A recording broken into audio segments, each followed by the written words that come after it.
Happy Friday, everyone. We are almost there to the weekend. Happy to have you along here on the Media Row podcast with me, Justin Miller. Of course, sponsored by Kelly's Little Nipper and Stevens Automotive and Sales. Busy show as per usual.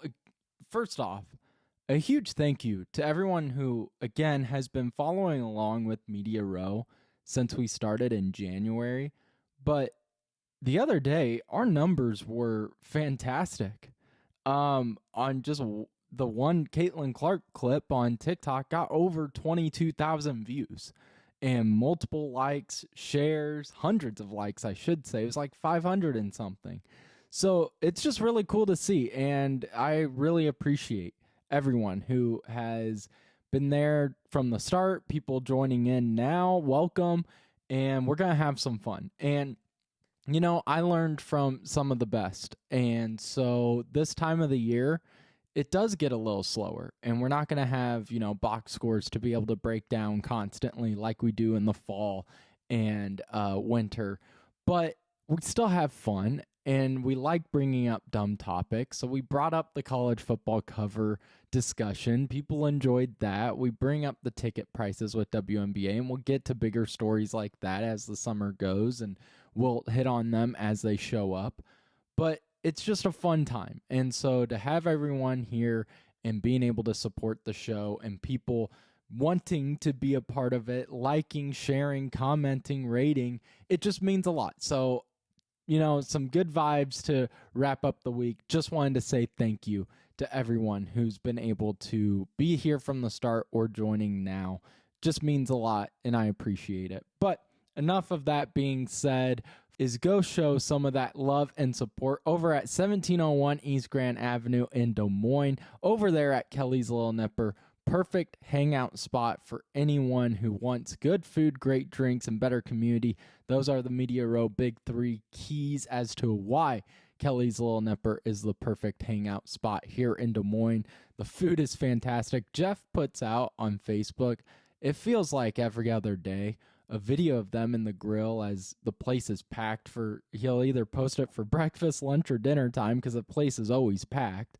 But I think the other day it was lunch. My goodness, I had just gotten off work and I was like, I'm starving. And the 18-second video he posted had me drooling in the car and wanted me to just haul ass over there to 1701 East Grand Avenue in Des Moines. That's what you need to go do. Great food, great drinks, even better community over there at the historic Kelly's Little Nipper. Make sure to go there. And for the last time, because the next time we speak, it will be a new keyword for the month of June, but say Hendo and get yourself some free cheese balls before May is up. And when you do, let them know that Media Row sent you. So, like I said in the intro, we were talking about, how this is the quote-unquote slower period of sports because, yes, do you have baseball talk that we will actually get to today? We have some baseball talk in the rundown, but you're not going to talk about Game 70. There's so much baseball, and it's only the beginning of June, late May. We're not going to break down every single game. It's just not that type of show. And to be honest, I do not watch every single game. Do I pay attention to every game? I do. I do pull up my phone, check the box scores every Cubs game. I do. But do I sit there to watch every pitch, to be able to talk about it on a show day after day? Honestly, I do not. And some people do, and you need to go check out those podcasts because I actually really respect the people that are able to do that. But with that being said, I learned from Travis and Ross and a bunch of other people, Murph and Andy, Sean Roberts, learned from a lot of people. This is a time where you can have some fun discussions. And I started off Wednesday's show talking about how I got bamboozled. Well, so clearly you can tell I'm not afraid to embarrass myself. I'm not afraid to poke fun at myself. I grew up in a family where you had to have tough skin. And today, I'll be honest with you again, did something so stupid and something I've never done before. I washed my wallet. I was on the phone with my dad. We were just talking about BSing. We're BSing about sports and what we're going to do over the weekend. And I'm like, oh, I got to head out. Got an eye exam. Where's my wallet? And I'm looking around the room. I'm like looking under the bed. Did it fall? Did it fall under the cabinet? Where did I put this wallet? I never lose my wallet. And then your heart starts racing. You start getting that jitter, that anxiety. And so I'm still on the phone with my dad the whole time this is happening. And I'm like, I wonder if I washed it. I may have washed my own wallet. And he starts laughing. And I go, well, now here's a bigger question. Is it better to reach down as the washer's going? Like I just started the laundry. Is it better to reach down in the water and go, damn, my wallet's soaked? Or is it better to not have it be soaked, but you still don't know where it's at? Well, didn't have to worry about that because I reached my hand in the soaking clothes and lo and behold, found my wallet. And it's just drenched. It's disgusting. And I go to my eye exam, and as I'm in the waiting room, like breathing on my cards, rubbing them on my shirt, just gross. And so now as we speak, my wallet's in the kitchen. I have everything laid out, towels on it. I did a quick Google search, and it's like, well, don't dry your wallet. If it's leather, it'll ruin the leather. I'm like, I think the laundry room ruined that leather already. So that's how my day started. So do not wash your wallets. A little Media Row advice for you guys. But that's a first. Probably won't be the last stupid thing I bring up that I've done on this show. But that's the time of the year. We're going to have some fun. Honestly, over the weekend, here's a fun thing we can do. Go on social media and tag us in what's the dumbest thing you did this week. Go ahead. Tag at Media Row or at Justin_C Miller. Dumbest thing you did this week. Let's have some fun. Let's all poke fun at each other and have a good laugh. But let's get into the sports and the real reason you tune into this show day after day. So, rundown for you. We're going to talk about the Iowa and Bucknell story because it does involve my Bulldogs. It does involve a lot of people and fans here in the state of in the city of Des Moines, in the state of Iowa, I should say. Some college football dates and times released, some network affiliation posted along with that, and then also some National Football Foundation news, as some of you may saw early on Thursday morning. Twitter was going nuts about a possible head coach who is now eligible to get into the Hall of Fame. And then we'll finish up with some Cubs talk because something happened Wednesday night that a lot of people are cheering about. And I was cheering when it happened and watching it, but there is a part of me that is scared. And so we'll get to that at the end of the show. But let's start with Iowa to face Bucknell in Des Moines. It is December 20th that this will happen at Wells Fargo Arena. And Drake and UNI fans upset, which rightfully so. I won't lie, as a Bulldog guy, looking at that, yes, my automatic response is to go, so dumb. That sucks. Go play Des Moines' hometown team or go play UNI. Like, there's some really strong mid-majors here in the state that are better than a Bucknell. And fans went nuts on Twitter, again, as they should. The net ranking average for Drake since 2021 is 57th.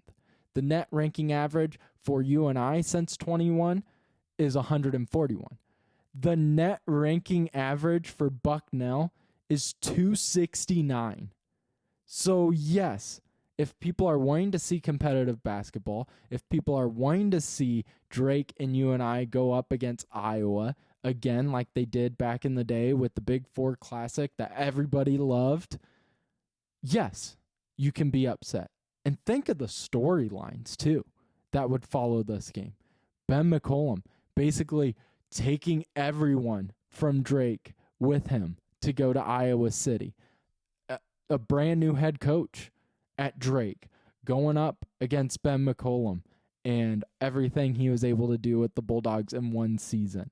You have all these storylines that just fit perfectly for an Iowa fan base to fall in love with. And what isn't there to love? It's college basketball, arguably at its best. When you have a mid-major, a really strong mid-major, like Drake, like UNI, going up against an Iowa team, I mean, fans want that. Fans are starving for that type of competition early in the year, too. I mean, December 20th, it's a lot of Iowa Bucknells, let's be honest. But with all that being said, fans, you can still be upset. There's a reason for it. And the reason is money.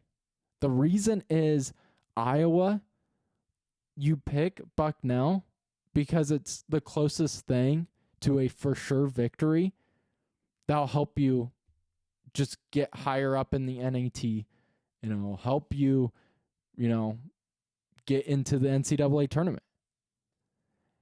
And just for Iowa, there's too much to lose with not enough to gain if you play a Drake, if you play a UNI.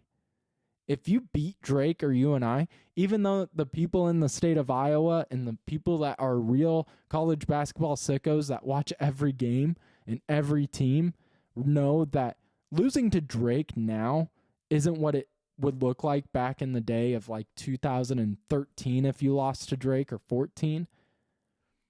But it still, to a national spotlight, doesn't look good on your resume. Drake doesn't have that pull yet as a mid-major to go, no, it's not a bad loss. If you're in Iowa and you lose to Drake, it is still going to be considered a bad loss, whether that's true or not. And it's just a business. As a fan, you have to separate that at times of, sure, can we have people tell us, we want to put out a product that the fans want, but they're also thinking about their pockets. That's more what they're thinking about. So fans, be pissed. You have the right to be pissed. And Drake and UNI fans, you should be typing away on social media saying how it's ridiculous that Iowa will shy away, will come to Des Moines and not play Des Moines hometown team. The Drake Bulldogs will not play the UNI Panthers. They're afraid. You can say all that stuff. But just know that any of the sports world's issues around the nation, it all revolves around one thing and one thing only, and that's money. And that's all this is. It's Iowa, there's too much to lose with not enough to win if you go up against a Drake or UNI that early in the season. And so, again, I hate it. I loved the Big Four Classic. My dad is actually moving, so I was over and helping him clear out some things from my room that, honestly, I hadn't touched.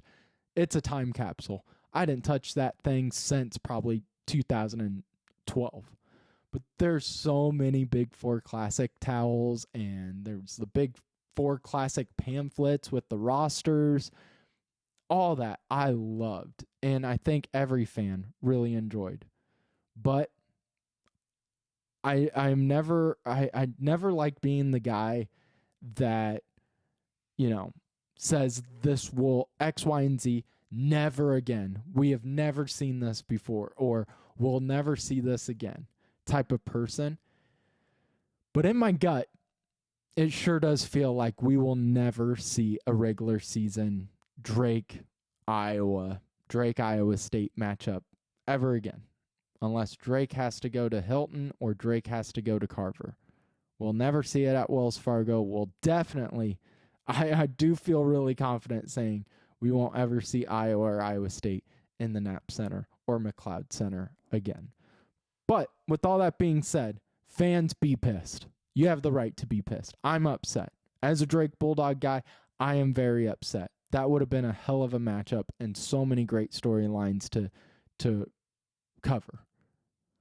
But instead, you'll have Iowa December 20th at Wells Fargo Arena taking on the net average since 21 to the 269th team.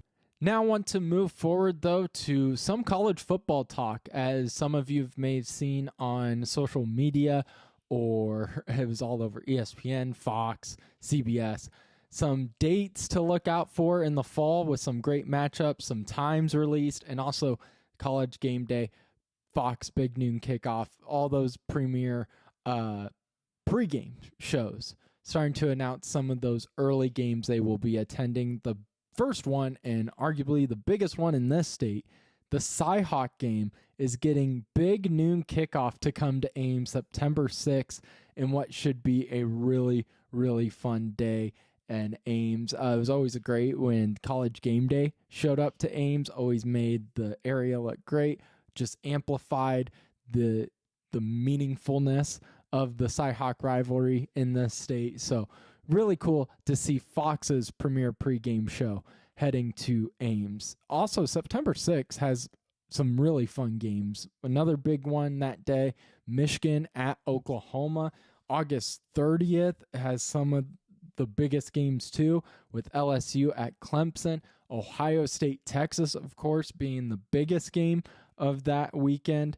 And then September 13th, Wisconsin, Alabama. You have Georgia, Tennessee. You have Friday night games now on Fox earlier in the season. Iowa will play Rutgers September 19th. So just a lot of really cool, fun games to keep an eye out for early on in the season, because sometimes, in the early parts of college football, that first week usually has a lot of really cool big games. Second week, you get Cy-Hawk in this state, but then overall, the national spotlight, a lot of bigger teams taking down podunk teams, and then it starts to ramp up. This year, I think each week has a really fun game you should highlight getting started in this fall. So again, you're going to blink, and all this baseball talk, all this preseason talk is going to wash away as it will be football season. Sticking with football, because I'm sure you saw this, at least it was all over my Twitter on Thursday morning, but the National Football Foundation lowered the eligibility criteria for coaches, dropping the demanded win percentage from 60 to 59.5. And why this is huge: one, didn't even know that was the criteria. Didn't know that was the criteria to get into the Hall of Fame at all if you're a head coach. It makes sense to have a win percentage. I just didn't think about it and didn't know 60% was the number, or now 59.5. But people were retweeting this, and they weren't saying it because, man, why are you dropping this? Why are you making it easier for coaches? None of that discussion was happening. People were ecstatic because Mike Leach, a coach that, honestly, I don't know how you're not a Mike Leach fan. Sure, did he have some issues? He did. But overall, I just grew up in a time where people always talked about how awesome Mike Leach was. And then you see him in the post-game interviews. You hear stories about him.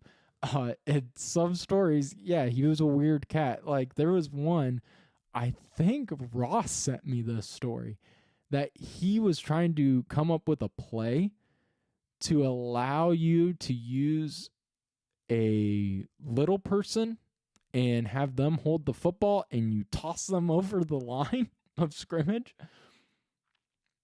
That man needs to be in the College Football Hall of Fame, regardless if he had 60% of the wins or not. Now he's in with the win percentage dropping down to 59.5.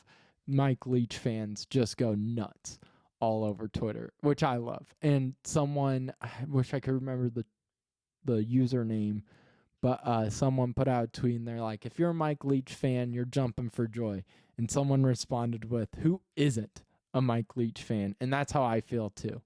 So there's your little college football discussion to wrap up this week. Finishing up with some baseball, though, with my Cubbies, as the Cubs just continue to play some really strong baseball offensively. Now, pitching still concerns me at times. Those Reds games were heart attack inducing. I mean, they were brutal to watch, and we were over at my buddy's Grady's house last week, and we're watching the Reds games, and Cubs were down, I think 6-0 at one point, and he's like, "This is brutal. I'm gonna shut it off." I was like, "No, don't. It's the Cubs."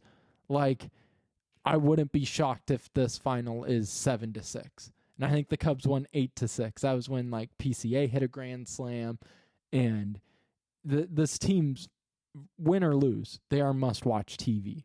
And Cubs fans haven't been able to say that for a while.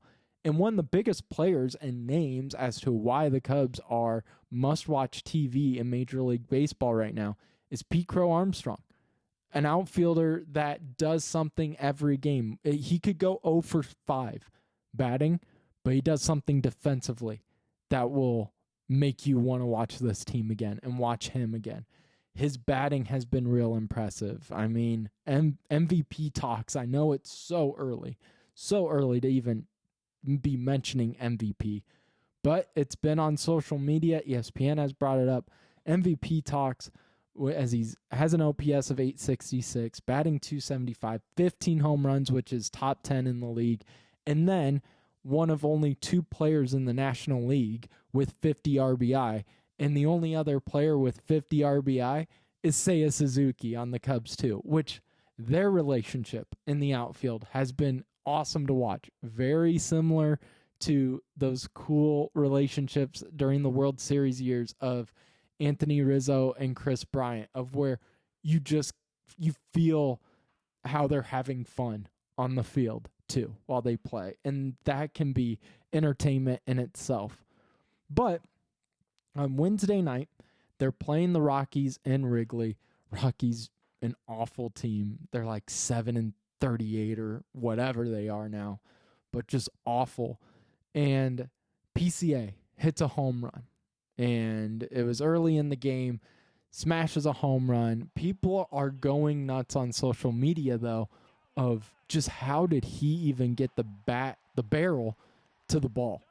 Because that pitch is so low. On an 0-1 count, that ball is nearly hitting the dirt. And not only does he make contact, not only does it count as a fair ball, that ball's hit off of the scoreboard.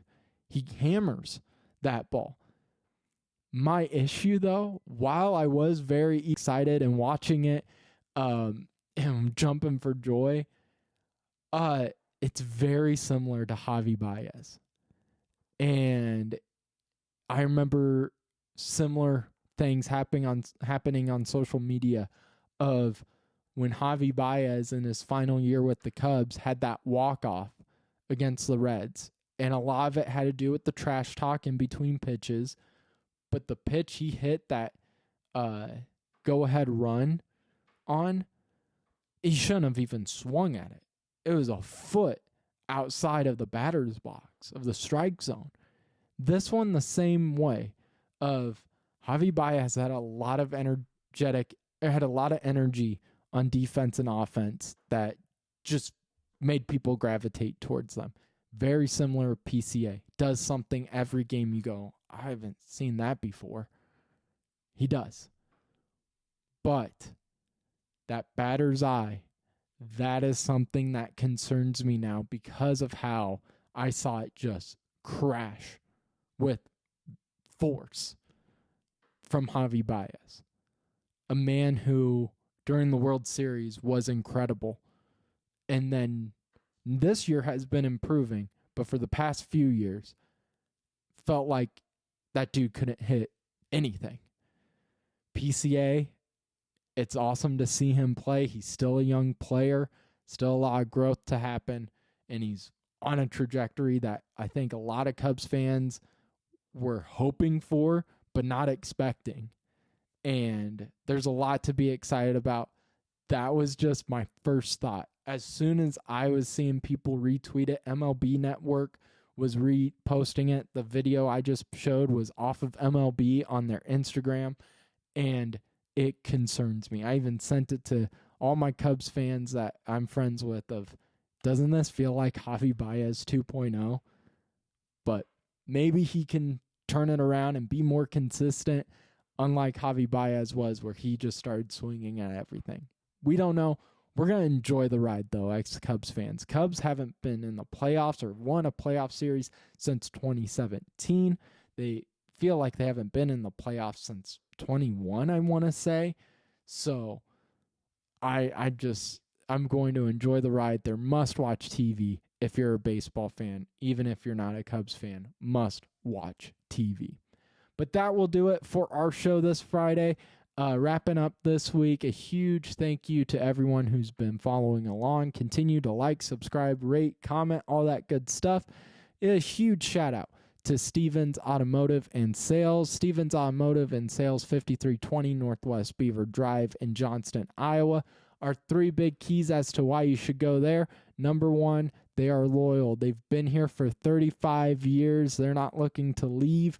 They're going to be here and going to stay to make sure you're safe on the road. Number 2, they communicate. If you're worried about your car, you're going to know exactly what is wrong with your car, when it should be expected to be able to be safe again to drive on the road, when they'll have it fixed, anything, any questions you have. They are the epitome of don't be afraid to ask. I have annoyed Jeff over at Stevens enough and still have a great relationship with them. Love the Stevens family and everyone that helps make that place so special. And communication is one of their biggest keys as to what makes them stand apart from all the other competition. And 3, and finally, and one of the biggest ones, no BS from Stevens Automotive and Sales. They are people that are going to tell it to you straight. They're also people that are not going to upcharge you. They're going to tell you what your car needs, what it may need in the future, what to look out for, and make sure you are good to go. 5320 Northwest Beaver Drive in Johnston, Iowa. When you go to Stevens Automotive and Sales, make sure to let them know that Media Row sent you. Thank you guys so much. We will see you Monday for a brand new edition of the Media Row podcast.